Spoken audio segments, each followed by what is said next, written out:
Thank you very much. Good morning, everyone. I'm Bobby McFarland. I work in Newcastle. I'm going to talk about mitochondrial donation in clinical practice in Newcastle and in the context of our reproductive care pathway. These are my disclosures. I hardly need put up this slide to this audience, but just to reiterate that mitochondrial DNA is a multi-copy genome. The disease is associated with both homoplasmy and heteroplasmy, more commonly the latter.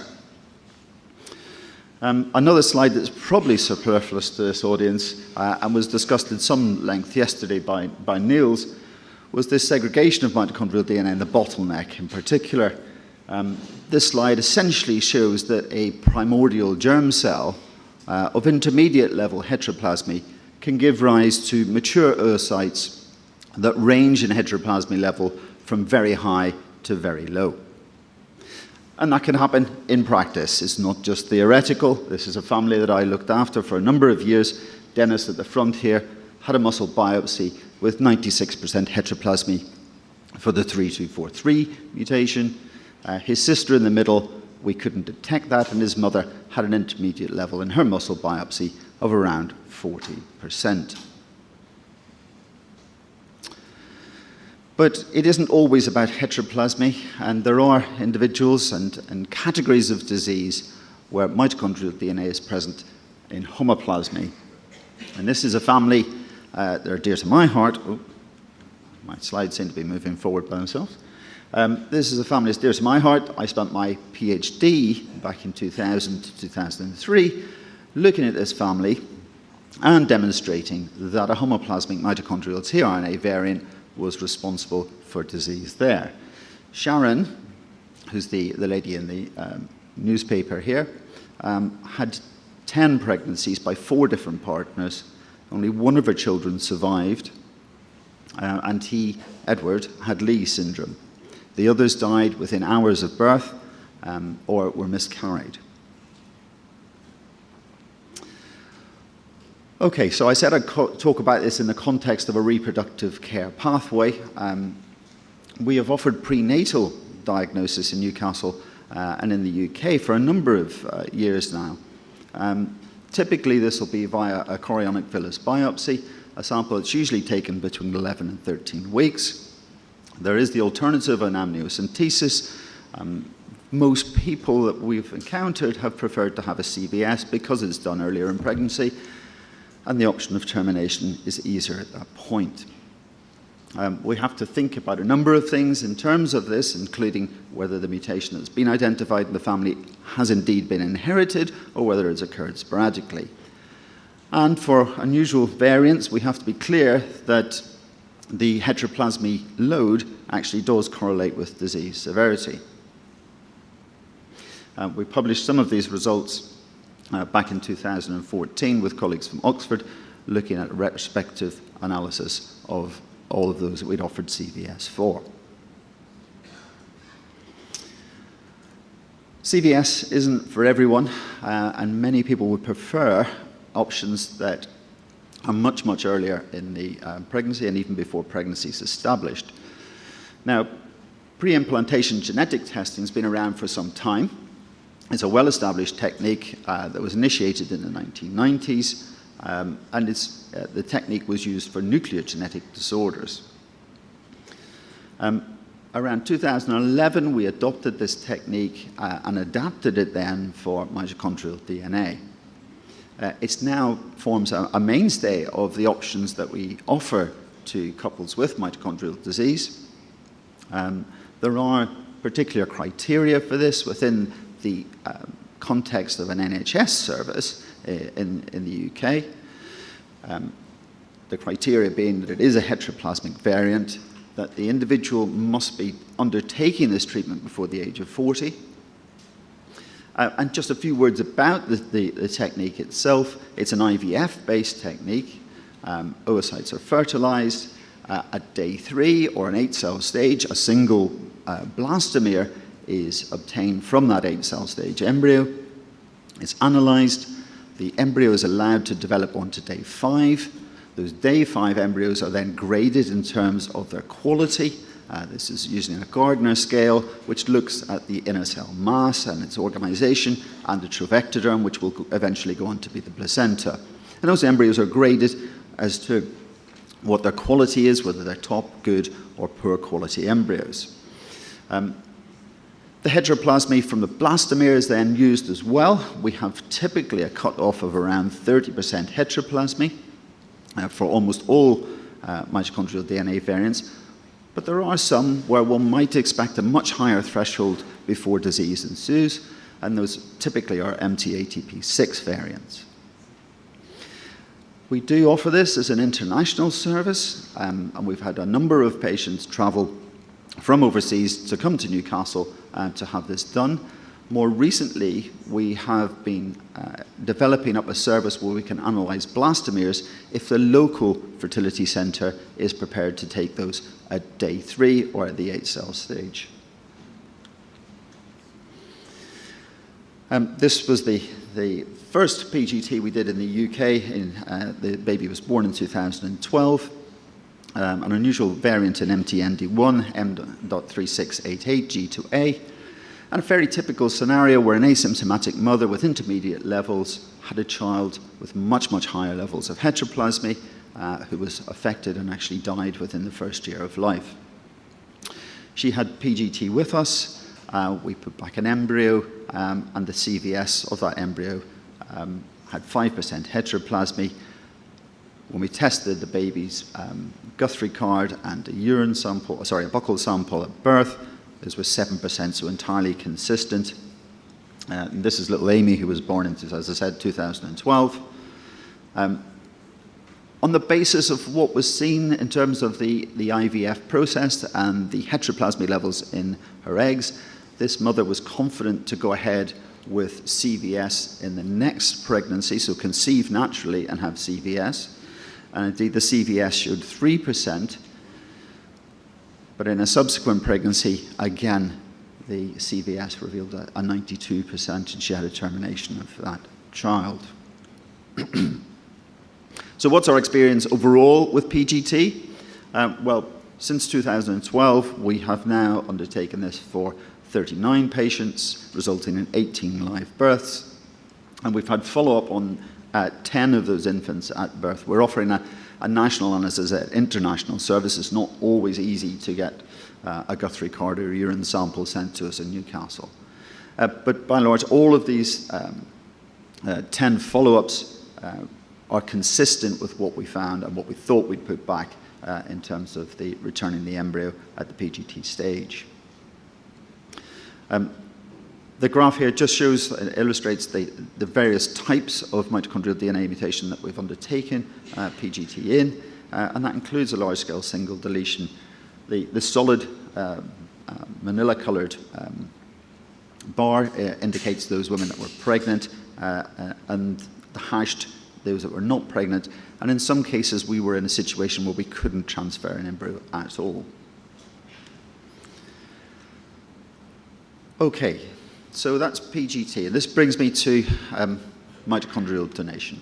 So PGT is suitable for heteroplasmic variants, but again, those individuals who have homoplasmic mutations, like the family I worked on in my PhD, and other families that Patrick Chinnery will be aware of in Newcastle, he's on this paper for 14709, is a well-established homoplasmic variant. So what can we do, and what have we been able to do for those? Well, we've introduced this technique of mitochondrial donation or pronuclear transfer. There are several different techniques. We offer pronuclear transfer. And essentially what that involves is fertilization of an egg, the extraction of the pronuclei from that fertilized egg, transfer of those pronuclei to a donor egg that's been fertilized and had its pronuclei removed, so that the reconstituted pronuclear transfer zygote contains the pronuclei of the intending couple with the mitochondria of the donor. There are some criteria in terms of accessing this in Newcastle.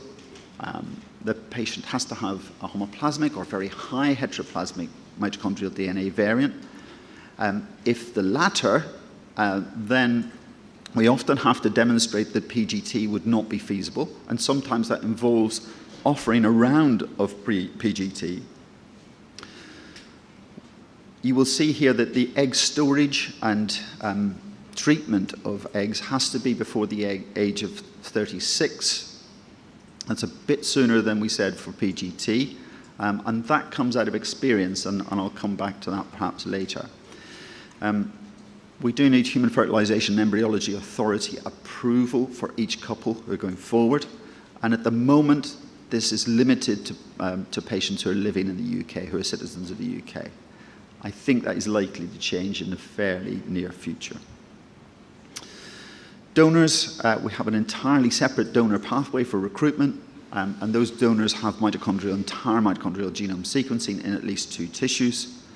We counsel families that this is a risk reduction process, that there is the possibility of some cytoplasmic carryover and therefore the potential for reversion.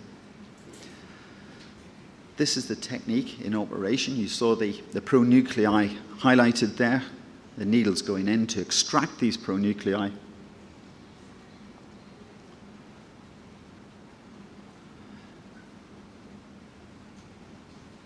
I used to think this was a completely robotic, automated technique.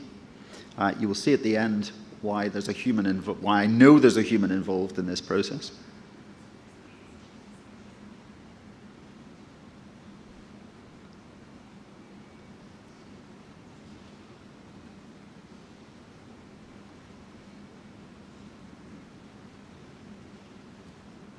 And this is the pronuclei going into the donor fertilized egg that's had its pronuclei removed.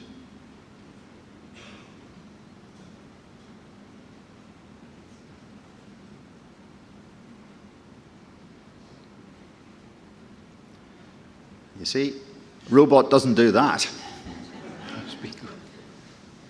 Okay, so the journey to mitochondrial donation in the UK has been a long one. There have been 2 main protagonists in that, Professor Sir Doug Turnbull and Professor Mary Herbert, but there have been a lot of other people involved along the way to getting where we are. It's also involved a lot of reviews, independent scientific reviews, ethical reviews. It's had to go to Parliament, to both houses, to be passed there and passed into law before we could actually offer this as a service. The Nuffield Council on Bioethics issued their report to say that it would be fine to do this technique. In fact, they said on balance it would be fine to do this if it was safe and effective, and offered an appropriate level of information and support to those who underwent this technique. The Nuffield Council is an independent ethics committee who are funded by the Nuffield Council, UKRI, and indeed Wellcome. These scientific reviews and the ethics review generated a lot of public interest around this, and those of you who know the press in the UK will know that they're very fair-minded and not at all individuals who would exaggerate the situation and make things much worse for us. They came up with 1 baby, 3 parents, no disease, 3-parent IVF. We had to live with this label, and the clinicians involved and the scientists were not initially very happy with this. It actually prompted the HFEA to issue a little public information film, which I've got a copy of here, and hopefully it won't be too long. They issued a number of these, and I'm showing this really because I know that you're at a stage in Italy where you are thinking about this as a potential treatment to offer in Italy. And I think what was really helpful about this was informative for the general public.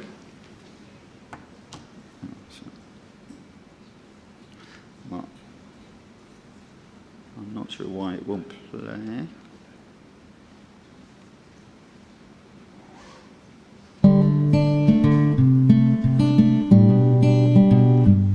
Whenever this is reported in the media, it is referred to as a 3-parent baby or a 3-parent family. To me, this is an entirely misleading concept. When you think about what parenthood means, it means far more, usually, than just genes. But then, even if you restrict it to that, something like 25,000 genes come from the nuclear genetic material, and about 37 genes come from the donor of the mitochondria. So you're talking about a genetic inheritance, a contribution from the donor of 0.1 of 1%. I mean, it is a vanishingly small amount of material. To suggest that they are a parent really makes nonsense of the complete concept of parenthood, I think. A small number of genes can have a huge effect, which is indeed why they're thinking of doing it, because these genes can have a devastating effect if they're faulty. The fact that your mitochondrial genes come only from your mother mean they're quite useful in population genetics, and they have been used in a lot of scientific studies to find out where a group of people have come from and what part of the world they've come from and how they've moved or mixed with other people. And for that reason, because identity and history could be important to people, the mitochondria could be important to people. For a child, whether they're going to die in infancy or in their teenage years, this is a much bigger issue than whether there was a third person donating some cellular material. So that was one of a number of public information films that were commissioned by the HFEA around various topics to do with mitochondrial donation. And I think you were really helpful. They certainly informed the debate that went on in Parliament. And in 2015, it was passed into law in the UK. It took us a little while to get the license from the HFEA, and it was in fact 2017 before we received that. So I just want to spend the last few minutes talking about the reproductive care pathway and the outcomes from that. The process is one of referral from clinicians in the UK to our multidisciplinary assessment team. We assess the referral on its suitability, and then, if suitable, we offer an appointment in the Mitochondrial Reproductive Advice Clinic. This is really a clinical assessment from our perspective, looking at BMI, looking at a blood workup, whether this woman is likely to be able to cope with a pregnancy, given the way that mitochondrial disease can affect women and individuals in a multi-system way. We obtain confirmation of the genetics and the heteroplasmy levels at this stage, and go through an explanation and discussion of all reproductive options, including egg donation, including voluntary childlessness, including adoption. For those women and couples that are then suitable for further assessment, we refer through to the Reproductive Technology Clinic, and they come to see myself and fertility specialist at the Centre for Life in Newcastle. And we go through there in considerably more detail, and from a fertility perspective, the options of PGT and mitochondrial donation as appropriate. These are both IVF techniques, and therefore IVF has to be feasible. For it to be feasible, you need to be able to collect enough eggs, and that will depend on the antral follicle count in the ovaries and the anti-Müllerian hormone level. So those are two key investigations that need to take place, because we need about 20 eggs, certainly, for mitochondrial donation. Each of these couples is then discussed in a multidisciplinary team meeting again, and an application submitted to the HFEA. Okay, the HFEA are very clear about when this cannot be offered in the UK. It can only be offered in licensed fertility centres. Currently, that's only Newcastle. Each couple has to undergo an application process. These applications are reviewed by a panel at the HFEA that includes expert input. Timescale for that's typically 3 to 4 months. As I said previously, the patients are informed that this is to reduce risk, but we can't guarantee prevention of mitochondrial disease. We do offer antenatal screening. That is yet to be taken up, both in PGT and for mitochondrial donation. Counselling is really important in this. This is very stressful. Anyone who's been through IVF or knows someone who's been through IVF, it's quite a stressful situation. This, I would argue, is even more so, and so counselling is available at every stage of this procedure. The other thing, and I will touch on this in a little bit more detail, is follow-up study of children was absolutely mandatory. We weren't the first to do mitochondrial donation, but we are the first to do this in a regulated way and with follow-up of children. So this is what the care pathway looks like. You'll not take that all in one go, but it's in the New England Journal paper. We, from 2017, have had 196 referrals. Some of those were inappropriate referrals, only 4, but 169 patients were eventually referred on through to the reproductive advice clinic. Some women withdrew before coming to that reproductive advice clinic because they were already pregnant, having conceived naturally. Of those, 131 were then referred through to the MART clinic, the Reproductive Technologies Clinic, with the fertility specialist. And from that 131, 70 went on to have either PGD or MD. Now, that looks like a huge drop-off, but actually for many of these women, they were being referred early, which I think is entirely appropriate. It was a fact-finding mission for many of them so that they could plan their reproductive options subsequently. We had 32 women who underwent mitochondrial donation, and 28 underwent PGT. 13 live births from PGT since 2017, and we've had 8 pregnancies, and we had 8 births at the time of publication. We now have had 9 births of children via mitochondrial donation. This is some information that Louise Hislop, our clinical embryologist who leads the service at the Fertility Centre, has shown. And the point of this is to say that pronuclear transfer actually results in comparable blastocysts to PGT, if you like, the standard procedure that we offer. And in fact, one might argue that at day 6, PNT blastocysts look better than those that we create via PGT. The clinical pregnancy rates are a little bit less for PNT than they are for PGT, but the percentage of patients in which we can offer a transfer is very comparable indeed. There is a difference between a positive pregnancy test, which is usually done 2 weeks after the transfer, and a clinical pregnancy, which is an ultrasound at 7 weeks where a heartbeat is established. And there is a little bit of a fall-off in terms of pronuclear transfer compared to PGT in the success of achieving a clinical pregnancy. Patients were very much involved, and I hope I've stressed that going through this, in developing up this reproductive care pathway. This is a focus group that the Lilly Foundation organised for us, and this was really focused on follow-up of children. This is a brand new technique. We need to be clear that what we're doing is safe and efficacious. And the outcome of that focus group was that they needed access to specialist care. Patients' confidentiality would be really important, but that they also weren't treated like an experiment.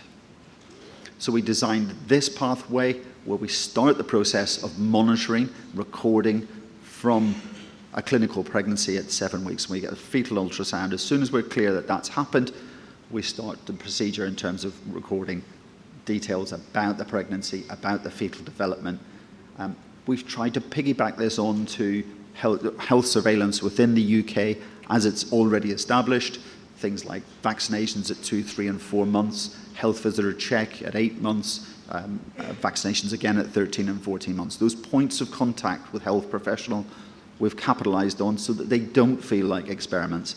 The real difference that we've made is in terms of an 18-month developmental follow-up, which is really a top-to-toe eyes, ears, developmental assessment using a multi-dimensional tool. These were the 8 babies that were born. You can see that they're all born at near full gestation. 36 plus 1 weeks gestation was the earliest deliveries we had, and that was in twins. One might consider that term for twins. Birth weights were all pretty good for gestation. APGARs, all excellent. These were the different mitochondrial DNA variants for which mitochondrial donation was undertaken. You can see the typical threshold for disease for most of these that we would consider in clinical practice, all well above 80% and very often above 95%. The heteroplasmy levels in the babies at birth were the highest was 16 and 20% for the 3260 variant. But as you can see from the rest of that, most of them were either undetectable, which is less than 3% by our current clinical and diagnostic standards. And follow-up, we had undetectable levels in the 4300 baby. We're still waiting for some of the others. The developmental assessment, as I said, takes place at 18 months. This is the kind of toolkit that we have. I do that along with a colleague who's a pediatric neurologist like me. Overall, in terms of follow-up, what we have to date, 5 children with no health problems at all. 1 child had a fever and rigors following a urinary tract infection. Urinary tract infections in young children is very common, and that's something I think shows the strength of the follow-up that we were able to detect that. 1 child had self-resolving muscle jerks, a form of benign epilepsy that resolved. 1 child had hypertriglyceridemia, as the mother did during the pregnancy, and she also had a disturbance of her heart rhythm, was treated with anticonvulsants, sorry, not anticonvulsants, antiarrhythmics, and that responded to treatment very well indeed. All of the children that we've seen so far have done very well in terms of their development, the data we've acquired. We've just now got, I think, 3 children through the 18-month developmental assessment. I'm seeing another 2 children next month, but I can't talk about that data for the moment. This is the papers that we published back in July, and I'd just like to finish by thanking our current team, who are pictured here, and all of these people who have been involved, and many others, nationally and internationally, who supported us in getting this to where it is now. Thank you very much indeed. Thank you. Thank you, Bob, for your